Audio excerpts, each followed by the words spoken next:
Welcome back to another video. आज की video में हम कुछ इंपॉर्टेंट लिटरेरी टर्म्स को डिस्कस करेंगे। सबसे पहले हमारे पास ट्रेजेडी है। ये वो स्टोरी है that revolves around a protagonist, यानी किसी हीरो के अराउंड जो है ये रिवॉल्व करती है। And that hero undergoes internal and external challenges. Internal challenges उसकी पर्सनैलिटी फ्लॉज हो सकते हैं और एक्सटर्नल चैलेंजेस उसके एनिमीज़ हो सकते हैं। And towards the end of the story that protagonist या that hero meets a bad end because of his personality flaw या करेक्टर फ्लॉ, और उस करेक्टर फ्लॉ को हम कहते हैं हमार्शिया लिटरेचर की टर्म में। तो आपको हमार्शिया पे जो शॉर्ट क्वेश्चन भी आ सकते हैं, तो आपको इसका पता होना चाहिए। इसके अलावा अगर आपको ट्रेजेडी पे डिटेल्ड वीडियो चाहिए करेक्टरिस्टिक्स टाइप्स के साथ, तो उसका लिंक जो है वो मैं डिस्क्रिप्शन में दे दूँगी या कमेंट सेक्शन में आपको उसका लिंक मिल जाएगा, आप वहाँ से चेकआउट कर सकते हैं। नेक्स्ट हमारे पास है irony, a situation in which contradictory statements or words express something beyond the literal meanings. Something that is expected turns out to be totally opposite. Urdu या हिंदी में अगर मैं इसको बताऊं तो इसे हम तंज कह सकते हैं। जैसे आप किसी को टोंट मार रहे होते हैं, कॉन्ट्राडिक्टरी स्टेटमेंट्स होती हैं, आपका कहने का मतलब जो है वो कुछ और होता है लेकिन ऊपर शुगर कोटेड वर्ड्स होते हैं, तो उसको हम आयरनी कहते हैं। तो इसका मतलब ये है कि जो आपने बोला है उसका लिटरल मीनिंग कुछ और है लेकिन उसका अंडरलाइंग मीनिंग डिफरेंट है। अब हम इसकी टाइप्स डिस्कस करते हैं, उससे आपको इसकी आयरनी की डेफिनेशन सही तरह से समझ आ जाएगी। 3 टाइप्स की आयरनी होती है: dramatic irony, verbal irony and situational irony. Dramatic irony ये होती है कि ऑडियंस को पता है कि उस करेक्टर के साथ आगे क्या होगा, लेकिन उस करेक्टर को खुद नहीं पता कि उसके साथ क्या होने वाला है। जैसे शेक्सपियर का प्ले है मैकबेथ, उसमें मैकबेथ और उसकी वाइफ जो है ये कॉन्स्पिरेसी करते हैं कि वो किंग डंकन को मार देंगे। अब किंग डंकन को नहीं पता कि उसे मार दिया जाएगा, लेकिन ऑडियंस को पता है कि अच्छा मैकबेथ और उसकी वाइफ ने जो है प्लान किया हुआ है कि वो किंग को मार देंगे। सो ये ड्रामेटिक आयरनी है। फिर आती है वर्बल आयरनी। इसकी एग्जांपल हम ये ले सकते हैं कि अगर आप किसी से मिलते हैं और वो इतना खूबसूरत नहीं लग रहा लेकिन आप कहते हैं oh you look so beautiful, या आपका फ्रेंड है वो कहते हैं कि आई एम ऑन डाइट, लेकिन फिर वो 2-3 पिज़्ज़ाज जो हैं वो खा लेते हैं। So it's verbal irony. So इसमें कॉन्ट्राडिक्शन है, जैसे कि हमने आयरनी की डेफिनेशन में भी पढ़ा कि आपका फ्रेंड कह रहा है कि वो डाइट पे है बट वो खा 2-3 पिज़्ज़ाज रहा है। इसके बाद है सिचुएशनल आयरनी, और उसकी एग्जांपल मैं आपको दे सकती हूँ कि कोई कारपेंटर है, वो फर्नीचर बनाता है लकड़ी से, लेकिन उसके अपने घर में मेहमानों के लिए कोई फर्नीचर नहीं है, तो ये सिचुएशनल आयरनी है। या फिर कोई प्ले है, उसमें कोई टीचर है, वो बाकी बच्चों को पढ़ाता है और वो बहुत टॉप कर रहे हैं, मगर उसके जो अपने बच्चे हैं वो नालायक हैं। So that's situational irony. इसके बाद है plot, organized pattern of a series of events or incidents that complete the storyline of a novel, play, drama or a story. According to Aristotle, plot is logical arrangement of events. अब plot basically क्या है कि उस story line की arrangement है कि beginning कैसे होगा, मिडिल कैसे होगा और एंडिंग कैसे होगी। सो इट इज़ बेसिकली कि आपने अपने इंसिडेंट्स को, इवेंट्स को स्ट्रक्चर कैसे करना है, कौन सा इंसिडेंट, कौन सा इवेंट पहले बिगिनिंग में आना चाहिए, मिडिल कैसे होना चाहिए और फिर उसकी एंडिंग कैसे होनी चाहिए। अब प्लॉट्स की 2 टाइप्स हैं, सिंपल प्लॉट और कॉम्प्लेक्स प्लॉट। सिंपल प्लॉट में स्ट्रेट फॉरवर्ड स्टोरी लाइन होती है और इसमें इतनी ज़्यादा ऑब्स्टेकल्स नहीं होती, या आपको एंडिंग का थोड़ा बहुत आइडिया हो जाता है कि अच्छा ये किस तरह से एंड होगा। बट कॉम्प्लेक्स प्लॉट में देयर इज़ रिवर्सल और change of fortunes. Complex plot में आपको बहुत से प्लॉट ट्विस्ट्स देखने को मिलते हैं। लाइक आप कोई हर्डल है जो आपको बहुत ही चैलेंजिंग लग रही होगी, बट टुवर्ड्स द एंड आपको पता चलेगा कि वो बहुत मामूली सी है। और ऐसा हो सकता है कि कोई मामूली सी चीज़ है लेकिन वो स्टोरी के एंड में बहुत बड़ा हादसा या जो है वो ट्रेजिक एंड का बाइस बने। तो कॉम्प्लेक्स प्लॉट में इस तरह के ट्विस्ट्स होते हैं। रिवर्सल ऑफ इवेंट्स को हम पैरापिटाई कहते हैं। जैसे हेमलेट जो है वो क्लॉडियस को देखते हैं कि ही इज़ प्रेइंग अलोन, और पहले उसने हेमलेट ने इरादा किया हुआ है कि वो उसे मार देगा जब वो अकेला होगा। अब क्लॉडियस अकेला है लेकिन वो डिसाइड करता है हेमलेट कि वो उसे नहीं मारेगा। So it's reversal of Fortune या रिवर्सल ऑफ इवेंट्स। फिर सेकंड चीज़ जो कॉम्प्लेक्स प्लॉट में हमें देखने को मिलती है वो है रिकग्निशन, जिसे हम लिटरेरी टर्म में अगर कहें तो एनाग्नोसिस। शेक्सपियर का ये एक प्ले है जिसमें ओथेलो जो है अपनी वाइफ को ये सोच के मार देता है कि वो अनफेथफुल है, बट बाद में उसे रियलाइज़ होता है कि वो बहुत इनोसेंट थी। सो यहाँ पे करेक्टर को ट्रूथ रियलाइज़ हो जाता है, उसे सच्चाई का पता चल जाता है। So it is recognition. और रिवर्सल जो है, कोई भी करेक्टर है वो अपने जो उसने इरादा किया होता है, he steps down from that goal. और ये कॉम्प्लेक्स प्लॉट बहुत ही इंपॉर्टेंट है और ये आपको क्वेश्चन में भी आ सकते हैं, तो मेक श्योर कि आप इसकी टाइप्स जो हैं और इसके आगे फीचर्स अच्छी तरह से प्रिपेयर कर लें। नेक्स्ट हमारे पास लिटरेरी टर्म है सोलिलोक्वी।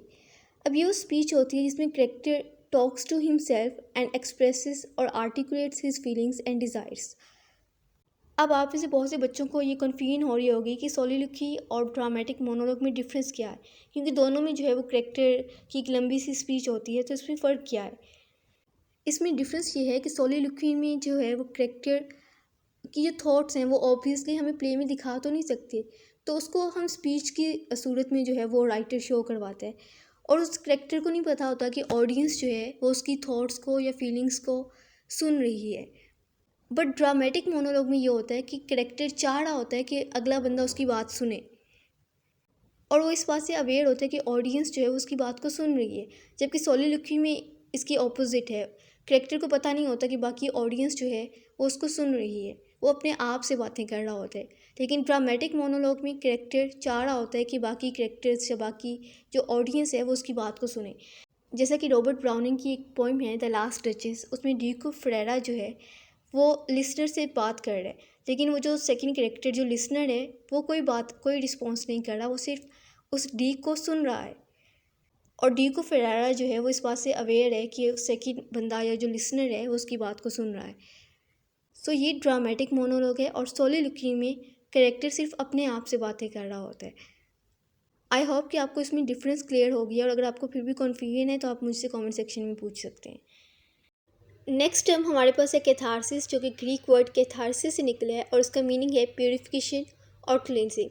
अब इसकी डेफिनेशन पढ़ लेते हैं। Catharsis is the release of emotional tension that brings a feeling of renewal.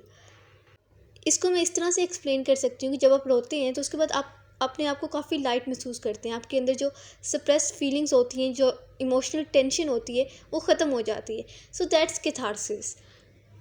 इसकी एग्जांपल मैं इस तरह से दे सकती हूँ कि अगर आपकी किसी बहुत ही करीबी रिलेटिव की डेथ हो गई है और फिर आप कोई मूवी या कोई भी इस तरह से सीन देखते हैं जिसमें किसी की डेथ हो जाती है, तो आपके माइंड में वही आप उससे रिलेट कर पाते हैं कि अच्छा आपने भी वही लॉस जो है वो सफ़र किया, आप उस सफरिंग से गुजरे हैं। And then you cry your heart out, तो उससे आपके अंदर जो सप्रेस्ड फीलिंग्स हैं वो बाहर निकल आती हैं, आप अपने आप को लाइट फील करते हो। That's catharsis, purification of emotions. Next time है कॉमिक रिलीफ। कॉमिक सीन्स और speeches that help reduce tension of tragic scenes.